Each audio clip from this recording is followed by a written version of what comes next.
เดินทางพระนิทานชาลีหลังสวนกระปล่อยรถท้องถิ่นที่445หลังสมนิสานต้นทางสถานีชุมพรสุดปลายทางสถานีชุมทางใหญ่ออกจากชาลีหลังสวนครับ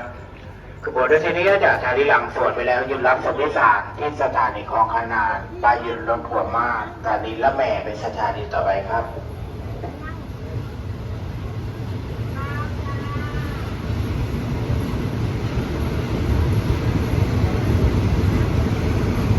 ตอนนี้นะครับขบวนรถท้องถิ่นที่445ก็ออกจากสถานีหลังสวนแล้วนะครับ